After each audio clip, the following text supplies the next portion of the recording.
Look closely into the mirror. Strip away the rationalizations, the excuses, and the comforting lies you tell yourself to survive the day. Observe the posture of the person staring back at you. Deep within your bones, there is a haunting, heavy awareness of a terrifying abyss.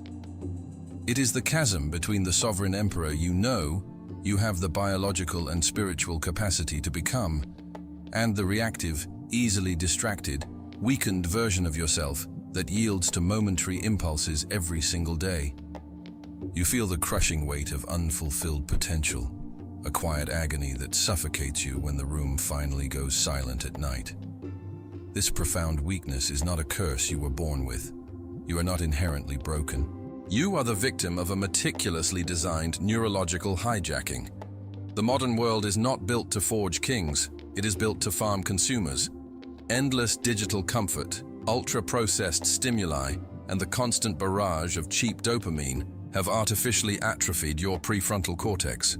The system has hacked your ancient survival circuitry, transforming your central nervous system into a docile slave to instant gratification. They want you weak, predictable, and easily manipulated by your own cravings. Today, we will deconstruct the 4 stages of Spartan Reconstruction. We will lay out a grueling, unrelenting 6-month protocol of physical and psychological discipline designed to forge an untouchable mind. Pay absolute attention to the discourse today, because the 4th stage is the most dangerous threshold you will ever cross. It requires the complete and irreversible assassination of your current identity.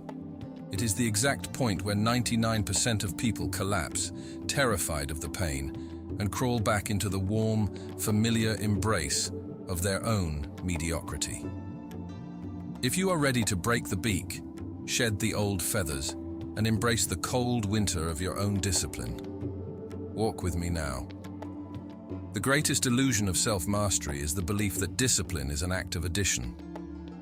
When a man decides he wants to change his life, his first instinct is to aggressively add new behaviors. He buys a complex workout program, he attempts to wake up hours before the sun, and he reads books on high performance. But within 3 weeks, the motivation evaporates, the weight of the new habits crushes him, and he returns to his baseline of weakness. He fails because he attempted to build a towering fortress on top of a swamp of toxic waste. Before you can build, you must destroy. The first stage of your 6-month Spartan Reconstruction is the ruthless, unapologetic starvation of your mind.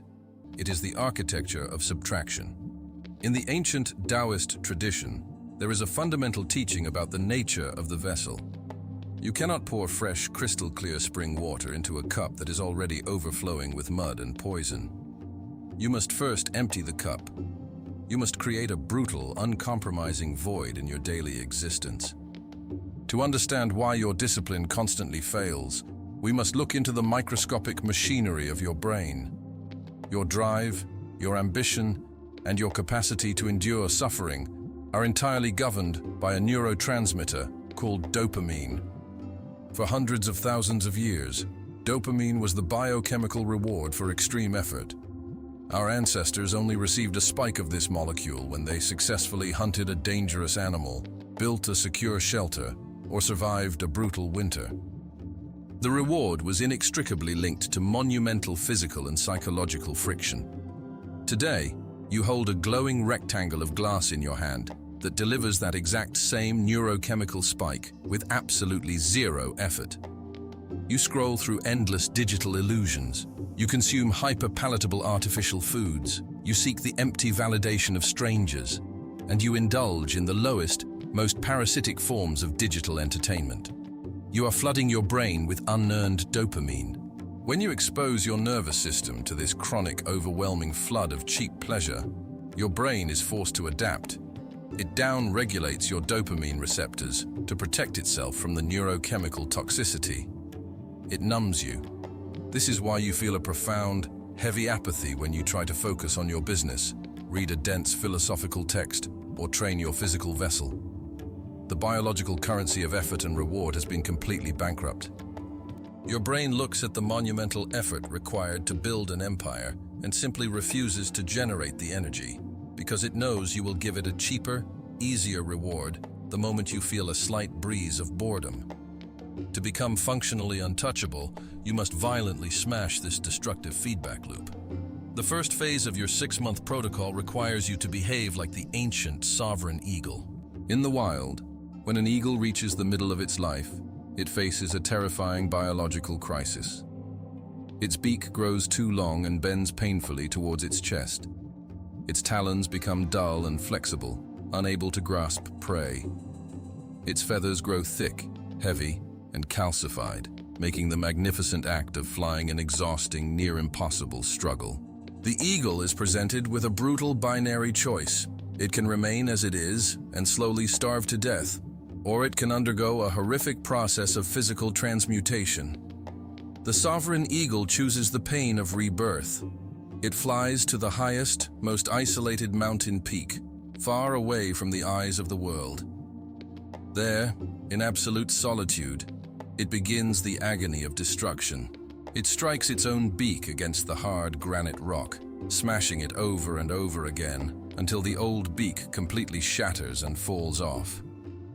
It sits in the freezing wind, bleeding, starving, and waits in the silent void for a new beak to grow. Once the new beak emerges, the eagle uses it to violently pull out its own dull talons, one by one. And when the new talons grow, it meticulously plucks out every single heavy, calcified feather from its chest and wings. For months, the eagle sits in a state of absolute, agonizing vulnerability.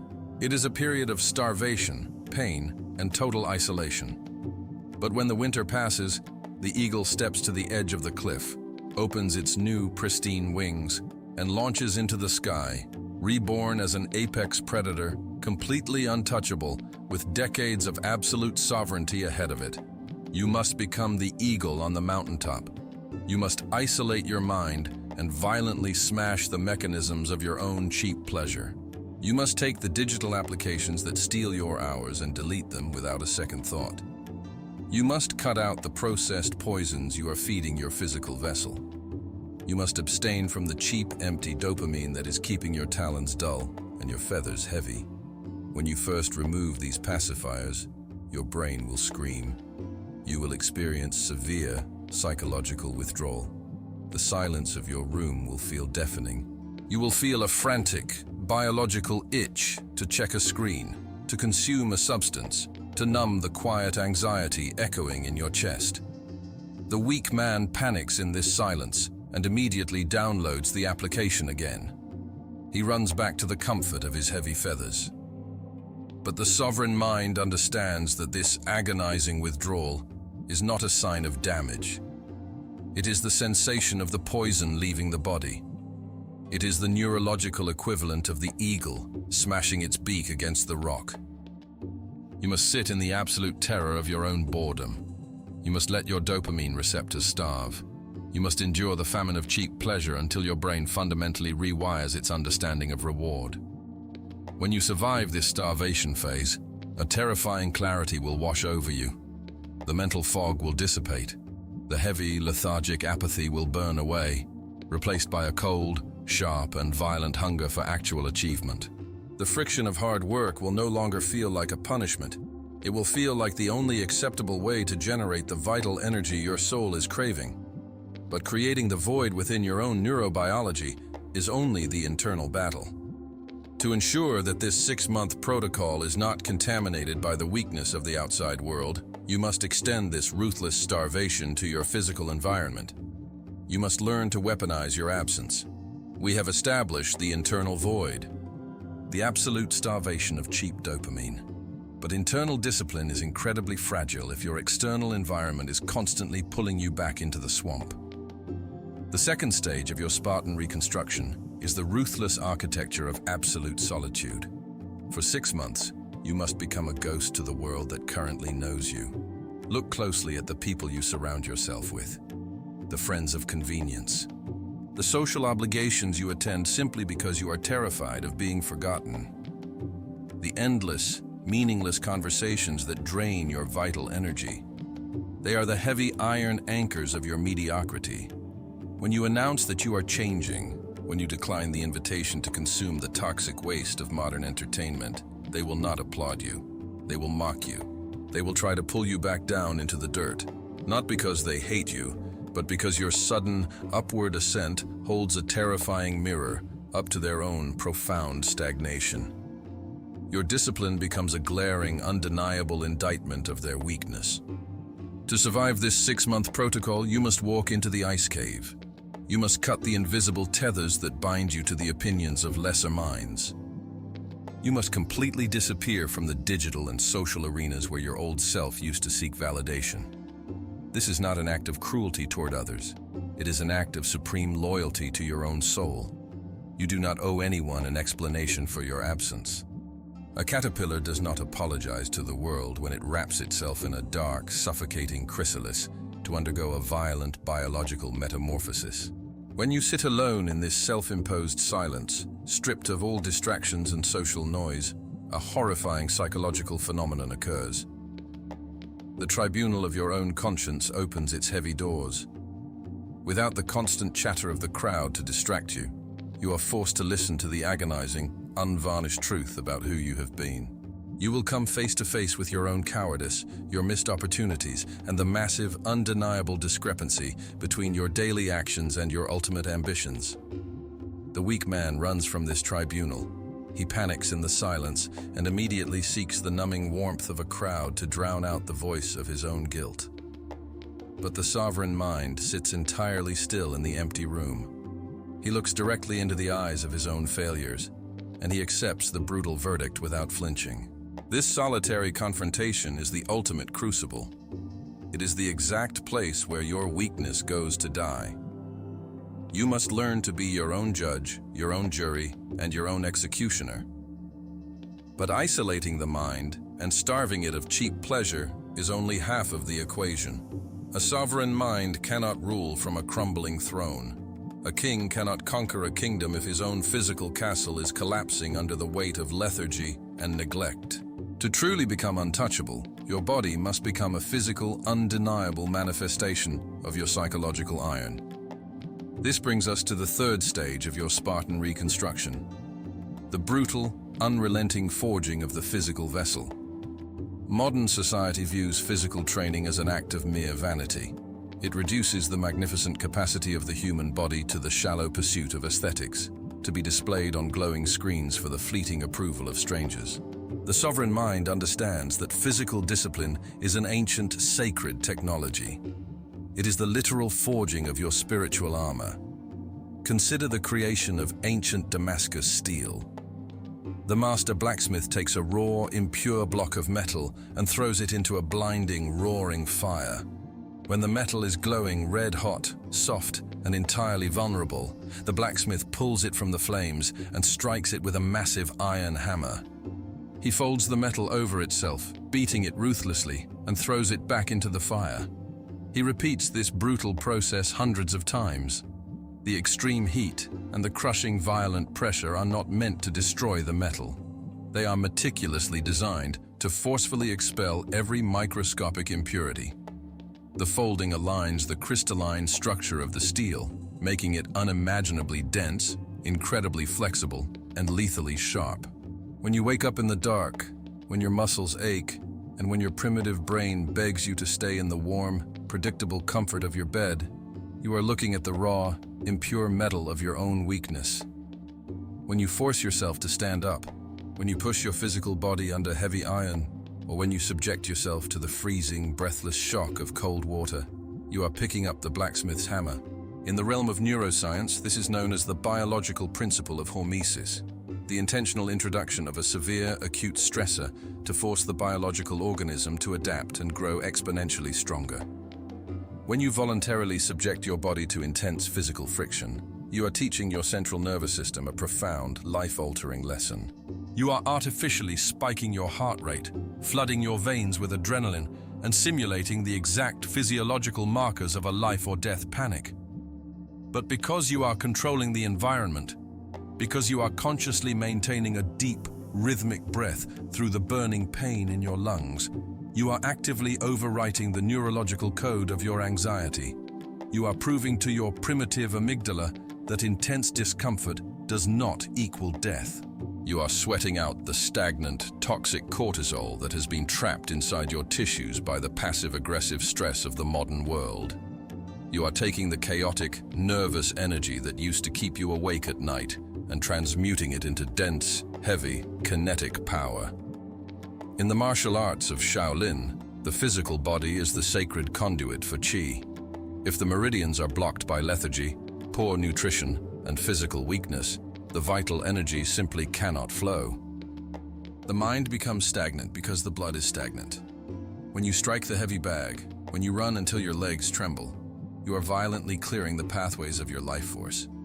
You are forcing highly oxygenated blood into your prefrontal cortex, literally building new, indestructible neural pathways of resilience. You are aligning your physical posture with the upright, unshakable architecture of your soul. Over these 6 months, as you forge your vessel with relentless consistency, a terrifying aura of capability will begin to radiate from your very bones. You will walk differently. Your shoulders will drop. You will occupy space with the heavy gravity of a monolith. People will look at you and subconsciously realize that you are an organism that has made profound peace with pain. You become fundamentally intimidating, not because you are loud or aggressive, but because you clearly possess the capacity to endure massive suffering without breaking. A man who voluntarily breaks himself every single morning in the dark cannot be easily broken by the trivial inconveniences of the world. We now approach the 4th and most lethal stage of your 6-month protocol. You have starved your brain of cheap dopamine. You have retreated into the icy solitude of the eagle, severing the toxic tethers of your environment. You have beaten the soft, impure metal of your physical vessel into the hardened, lethal edge of Damascus steel. But none of these magnificent achievements will make you truly untouchable if the architect of your failure is still alive inside your mind. This brings us to the 4th stage of Spartan Reconstruction, the absolute, uncompromising assassination of your old self. Look closely at the psychology of the modern self-improvement movement. Millions of people embark on challenges, diets, and 30-day sprints of discipline. They endure the friction, they lose the weight, and they build new habits. Yet the overwhelming majority inevitably regress. Why do 99% of people fail the moment the challenge is over? Why do they slowly, agonizingly slide back into the exact same swamp of mediocrity they fought so hard to escape? They fail because they treated their discipline as a temporary loan. They viewed the 6 months of suffering as a vacation from their true identity. They believed they could acquire the armor of a king, but underneath the steel, they secretly kept the beating heart of a slave. You must understand a terrifying psychological law. You will never outperform your own self-image. If you still believe deep in your subconscious programming that you are the weak, reactive, undisciplined person who started this journey, your brain will eventually sabotage your progress to align with that identity. Your amygdala is deeply uncomfortable with cognitive dissonance. If your daily actions are those of a sovereign emperor, but your internal self-talk is that of a helpless victim, the primitive brain will create immense friction until you return to the familiar comfort of failure. To become permanently, biologically untouchable, the version of you that began this protocol cannot survive it. You must organize a mental funeral. Consider the biological mechanism of apoptosis, programmed cell death. In a healthy human body, cells that are damaged, mutated, or no longer serve the organism receive a biochemical signal to systematically dismantle themselves. They do not resist. They self-destruct so that the surrounding tissue can thrive. When this mechanism fails, the damaged cells refuse to die, they multiply uncontrollably, and they form a cancer that eventually kills the entire organism. Your old habits, your old rationalizations, and your deep-seated belief that you are inherently weak are the cancer cells of your soul. You cannot negotiate with them. You cannot put them on a diet. You must trigger a massive psychological apoptosis. When you wake up in the morning and the ghost of your past whispers to you, telling you to hit the snooze button, telling you that one day of weakness won't matter, you do not debate with the ghost. You look at it with the cold, dead eyes of an executioner. You tell the ghost, the person you are speaking to, is dead. He does not live here anymore. You must develop a chilling, terrifying level of cognitive detachment from your former self. When you return to the world after your 6 months of isolation, the people who knew you will expect the old you to respond. They will offer you the same cheap dopamine. They will invite you to the same meaningless gatherings. They will attempt to trigger your old anxieties and insecurities because they rely on your predictability to feel safe in their own stagnation. This is the ultimate test of your new beak, your new talons, and your new wings. When they hand you the poison, you do not explain yourself. You do not apologize for your evolution. You do not try to convince them that your new path is superior. You simply look at them with the heavy, unblinking gravity of a monolith. You refuse the poison with absolute, monotone certainty. When they realize that their words no longer affect your heart rate, that their temptations shatter against the obsidian wall of your new identity, they will experience a profound, unsettling shock. They will look into your eyes and realize they are speaking to a stranger. And in that moment of absolute detachment, the assassination is complete. You are no longer trying to be disciplined. You are discipline. The friction vanishes because the internal conflict has been eradicated. A lion does not need to use willpower to avoid eating grass. It simply is not in the nature of the lion to consume it. You no longer need willpower to avoid the cheap dopamine, because it is no longer in the biological nature of your new identity to crave it. This level of psychological sovereignty is terrifying to the modern world, because a man who has successfully killed his own weakness cannot be controlled, marketed to, or manipulated by fear. He is a glitch in the system.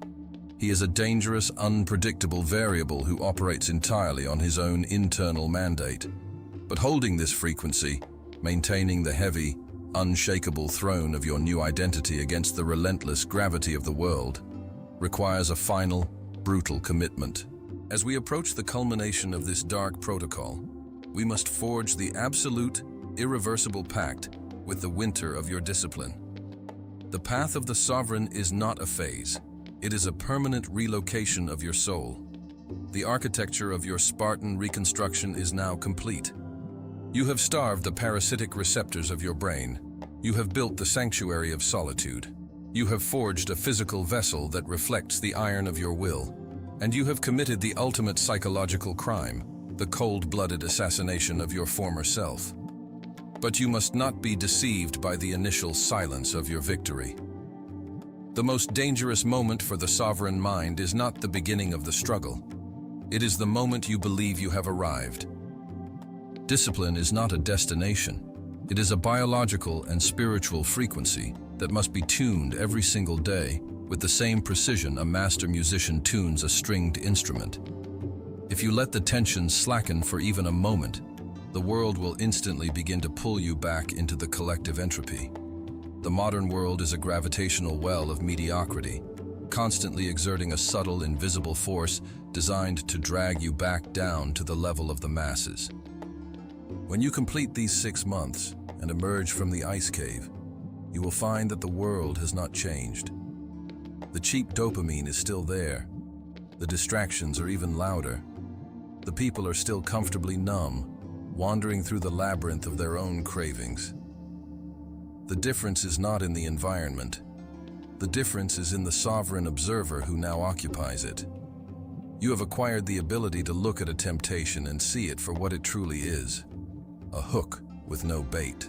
You have developed the capacity to sit in a room of chaos and remain as still as a deep mountain lake. You have realized that the greatest power a human being can possess is the power of absolute, unapologetic refusal.